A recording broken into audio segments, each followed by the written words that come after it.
Kingdom Financial Group studio here at 5th and State, also live on YouTube and Facebook. And we want to welcome back to our microphones here, saying Merry Christmas to Jon DeMarco. He is the Executive Director of the Presque Isle Partnership. John, good to see you, sir. It's great to see you, and I like being downtown. I used to live down here, so coming down and seeing all the improvements is really great. And you got a good spot here. There's no doubt about it. Yeah, we're kind of have our eyes on everything that's happening with this Renaissance here in downtown. You know, you're part of what has been a truly important effort to make sure that not only folks in the Erie community, but literally throughout the Commonwealth and throughout the region are able to access what we consider is our distinctive gem. It is our difference maker, and that is Presque Isle State Park. Yeah. I mean, you guys DCNR obviously runs the park, but you guys open it up to add value to our lives on an everyday basis, I think. You said that very well, just adding value. The DCNR, there's over 120 state parks in Pennsylvania, and many of those parks are fortunate to have a friends group like the Presque Isle Partnership here. And we basically pick up where the state leaves off funding-wise and program-wise. Of course, the things that we do, I think, the DCNR desires but might not have the funds available and the resources available to do those. So when you say accessibility, I mean, that's been one of our pillars, making sure that the park is accessible to all. And we've done that through our the purchase of our Moby mats that roll out onto the beach that make the sand accessible, the beach wheelchairs. We have some hiking carts that are make hiking accessible, and then historic preservation is big. We also how much were you guys involved with getting the lighthouse online, and where now we can climb it, and there's a gift shop, and it's now if you're a lighthouse junkie, it's on the map where it never used to be. Right. You could look at it, but you couldn't do anything about it. We were very involved in that. I think I will go as far as to say that the partnership spearheaded that, and there were a few individuals that very early on in the partnership's existence, that was kind of the goal. We need to get this lighthouse, kind of out of no longer a resident for state park managers, but a public facility. For enthusiasts from not all over the Commonwealth or the country, but all over the world to come to Erie, Pennsylvania, and marvel at this beautiful Lake Erie lighthouse. Yeah. So we, small efforts here and there. I think it started out with the Presque Isle license plate that featured the lighthouse, and you'll still see some of those around. I hear that there's a movement on to get the Governor Shapiro to bring those back.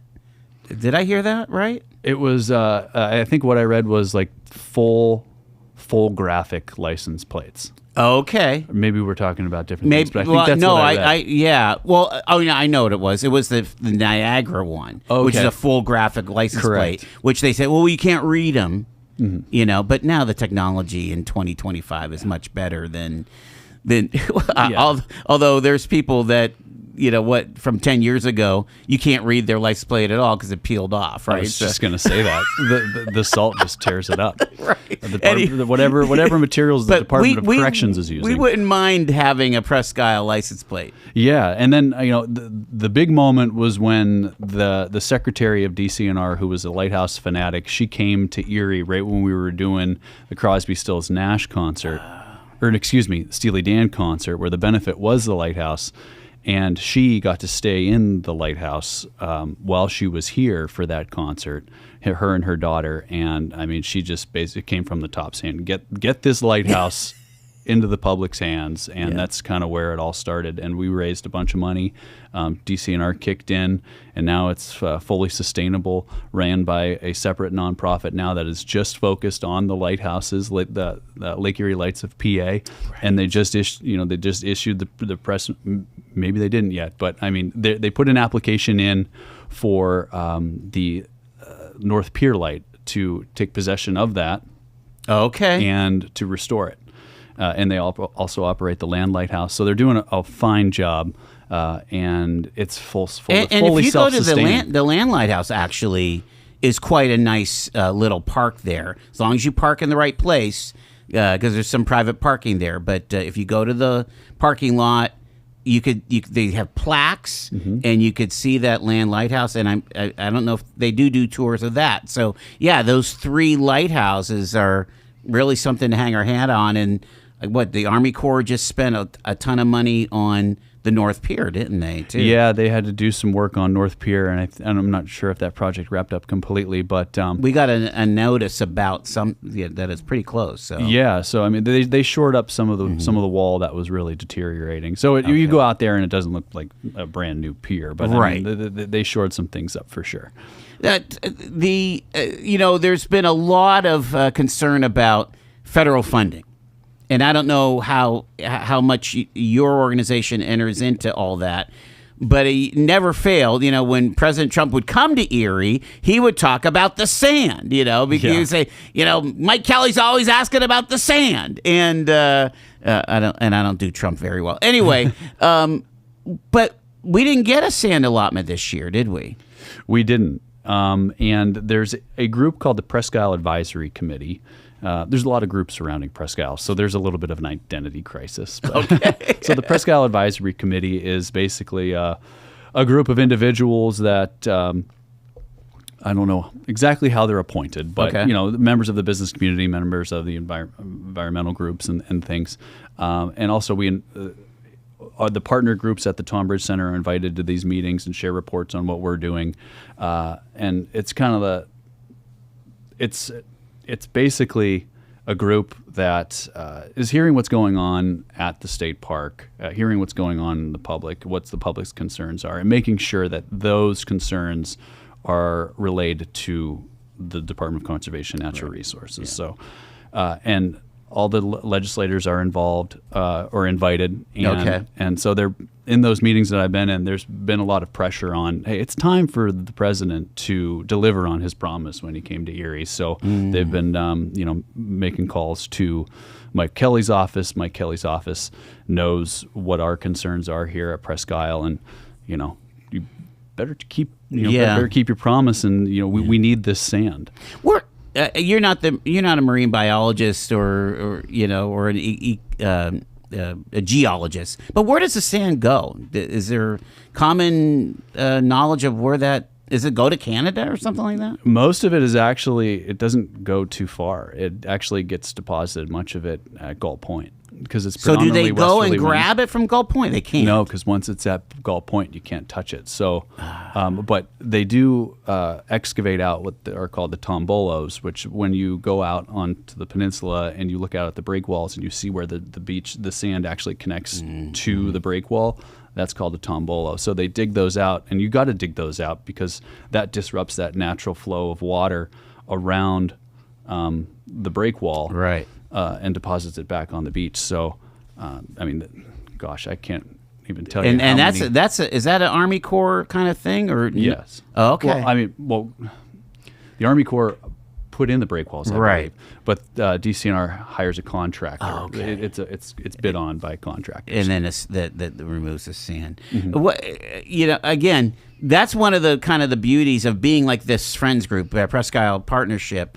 Whereas you are representing the folks, you're representing the 4 million visitors.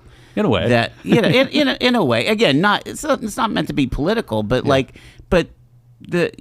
everybody wants to make sure that the experience that the visitors have is a top priority, right? While keeping it as a wildlife sanctuary, while keeping it pristine and. Well, I'm glad you actually bring up, because this is a perfect segue into one thing I wanted to mention today before we get into kind of what the Presque Isle Partnership has going on this month. That Presque Isle Lights is the Department of Conservation and Natural Resources, DCNR, is conducting its facilities master plan for Presque Isle State Park, the facilities master plan for Presque Isle State Park complex, which includes Presque Isle State Park, the Tonbridge Environmental Center, as well as Erie Bluffs State Park. Okay. So there is a survey out there right now. If you go to the Presque Isle Partnership Facebook page, if you go to DCNR's website, you'll find that survey.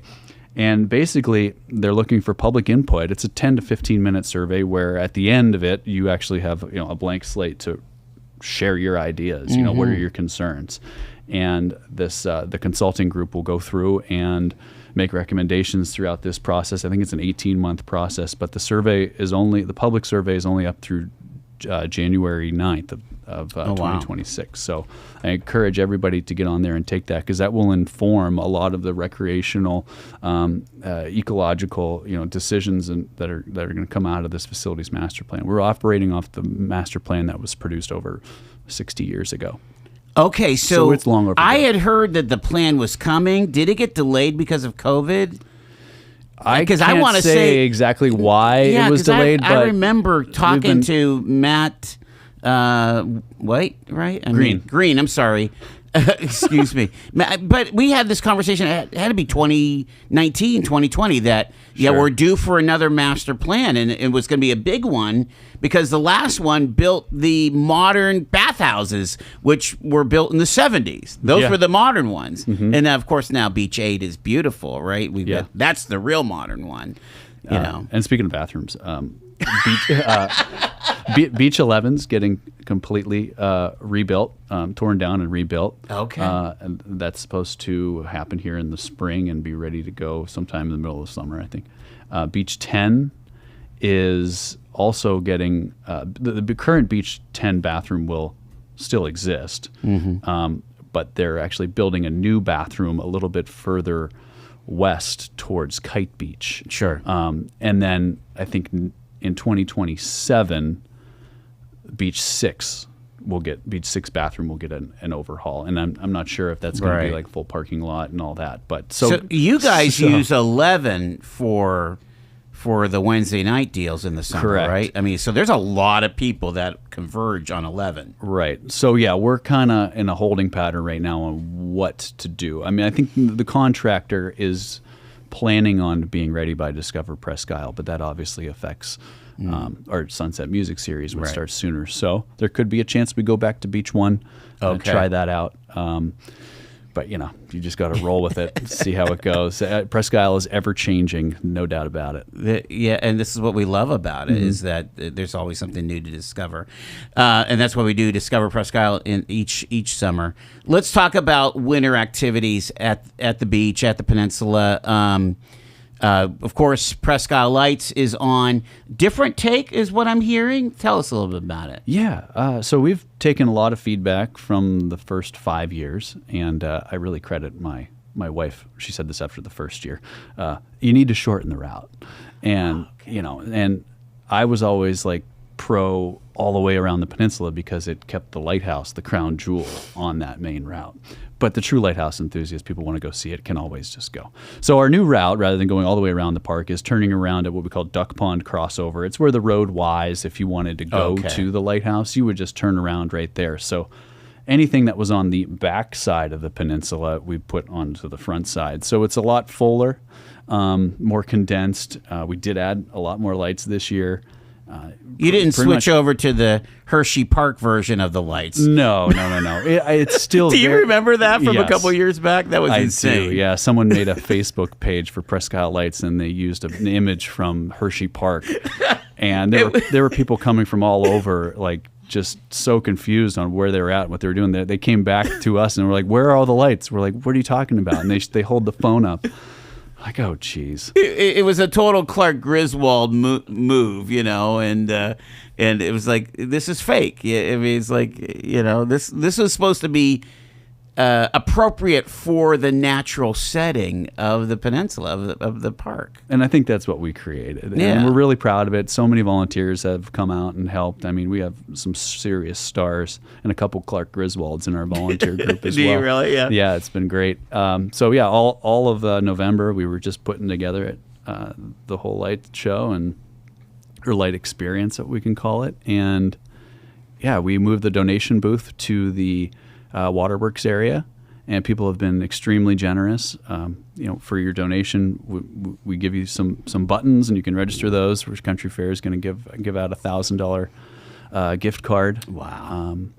And we're running because we're just focused on the front half of the peninsula, the front side. we are utilizing more battery packs. Okay. So that's been a little bit of a challenge because we got to recharge them every night and plug them in and, all that stuff. But it's totally worth it. And we're just going to be hiring my intern who was with us for 4 years. She just graduated from Gannon. And so she's going to be helping out full time with the partnership. So you might not get me all the time, Joel. Okay, well that's cool. No, Well, John, you've taught me everything I know about exterior illumination. Well, I'll tell you what, it's been DIY since I started this. Well, especially he taught us about the battery packs, which I didn't even know existed until you gave us one for our remote. That was fantastic. They ran some crazy Black Friday deals you missed out on. I guess so. Yeah. But it's been really a lot of fun. What is the feedback? Like, what do you hear? Because again, this has now become another Erie tradition. Is to go out. Let's go out to the peninsula and see the lights. Well, the feedback has been positive, and I learned very early on to don't look at the Facebook comments. Just don't, because we know how hard we worked. Right. It's a volunteer effort. It's a state park. It's not an amusement park. It's not a golf course. But my mother told me that everything she read on Facebook was positive, and everything that I've heard is people love the shortened route. You don't go more than 30 seconds without seeing lights. Well, that's cool, and that's a big adjustment from the first 5 years. So what? Let's get the times and how people. Yeah. It works, because there is a timing to this. You got to watch here. Correct. So it's Friday, Saturday, Sunday throughout the month of December. So if you're listening to this live, there's 2 more weekends. This weekend coming up, Friday through Sunday, and Friday through Sunday right after Christmas. From basically dusk till 9 o'clock. The park gates close at 9. So as long as you're through the gates before they close, you're good to drive around. And there are some glitches that we run into. So sometimes when you go through, there might not be everything on. And just be patient, because there are a lot of lights out there, and we're running a lot of extension cords and things short out, and we're just amateurs. We're not. Talk about getting a button. Contributing to the cause. At one point, there was cocoa for sale or whatever. Okay. Unfortunately, we were planning on cocoa, but the folks who were doing our cocoa they ran into a little family emergency, so they're not able to do that this year. But that doesn't mean you can't stop and get some cocoa before you come down on the enjoy. way out. There you go. Yeah. Now, when you come into the Waterworks area, there's the Cookhouse Pavilion, and we have our 2 donation booths set up in there, and just come through. We can take cash, credit card, Apple Pay. We're up with the times when it comes to that. And you take the Venmo? That I don't think we do, actually. Okay, but the partnership doesn't have a Venmo. zip the Apple Pay. And we take IOUs. Whatever. We'll bring cash. Just no pennies. Don't ask for penny exchange. Well, that's fantastic. You get the button. You register the button on the website, right? Correct. You register the website, or the button on the website. Every button has its own number. It's just like Discover Presque Isle. And someone is guaranteed to win that. And we also have actually on New Year's Eve, we are raffling off a boat. We have a partnership going on with Boyer Marine. Nice. We went halvesies on a fishing boat, so we are selling tickets on our website and at the Tonbridge Center. If you are willing to or want to get into the raffle and possibly win a brand new fishing boat or $10,000 cash, and that will be drawn live on Facebook, and it will go to a real person. I promise. That's awesome. That's fantastic. So the bottom line is the next 2 weekends is Presque Isle Lights. And what if someone is just in love with Presque Isle and wants to be a part of the solution? How can they plug in to the Presque Isle Partnership? Is there a way to volunteer or a way to serve with you guys? Yeah. And it's not just the partnership. There are a lot of groups at the Tonbridge Center and surrounding the park that help in some way, shape, or form. I mean, you have Yeah. the Presque Isle Autobahn, you have the Presque Isle Partnership, the Erie Bird Observatory, the Tom Ridge Environmental Center Foundation, a lot of different groups who kind of have their niche. Of course, the Presque Isle Partnership. And there's ways to get involved. Volunteering is a wonderful way to get involved. Fill out that survey for sure, because that is something that is going to be really looked at with many sets of eyes, and coming up with the best solution and what everybody wants for the park. When's the deadline on that survey? Do you know? January 9th. All right. So if I want Matt to come talk about that, I need to do it quickly, because I feel like that is, I mean, people always say, well, no one asked me. Well, yeah, actually, we're asking you right now. Mm-hmm. Please take that survey. It takes 10 to 15 minutes. Before you take the survey, maybe jot down in your notes section on your phone or on a Word document, some of your ideas, because when you get, after you've taken a survey and then it leaves a whole blank spot and you're like, I just went through all these questions. I got other things to do. Just copy and paste it in. Paste it into the survey. Yeah, collect your thoughts on your faves and some of the things that you feel that could be improved for Presque Isle. Again, like how we can get the e-bikes going 40 miles an hour on the multi-purpose trail to stop doing that. Yeah, let's not do that. Yeah, I mean, bicycles can be on the main road. It's a 25-mile-an-hour road, and people are supposed to move away from them. You don't need to put your e-bike on the multi-purpose trail. Yes. You know what? Again, and we've talked about this. There are things in this town that we are just absolutely passionate in love with. This is who we are, and the peninsula is that. The Erie Zoo is that. The otters and the seawolves are that. Waldameer is that. When you think about the things that make Erie unique and distinctive. And again, this is the crown jewel. This is the big one. Yep. This is the big kahuna. It's the peninsula. It's the Presque Isle State Park. And it's ours, and we get to make sure that it's available for our kids and our grandkids, Absolutely. That's what we're trying to do every day. And I think the perfect litmus test for what are those true Erie things, what makes Erie, is your neighbor next door. Erie Apparel. Yeah, right. If Erie Apparel has it, that means it's an Erie thing. And we're great partners with them, too. So That's give them awesome. a shout out. That great Christmas gifts, Erie Apparel right there. Merry Christmas, Jon DeMarco. Again, Presque Isle Lights kicking back off tomorrow night, this weekend, and next from dusk till 9. That's correct. And I want to mention, because some things are on battery packs, we do plan to turn the lights on Christmas Eve and Christmas Day, but not everything will be on. Only things that are powered off the grid. So Okay. we won't be going out there and plugging in battery packs. I'm and glad. stuff. So you can still go out and see the waterworks area and things like that. Merry Christmas, bro. Merry Christmas, everybody.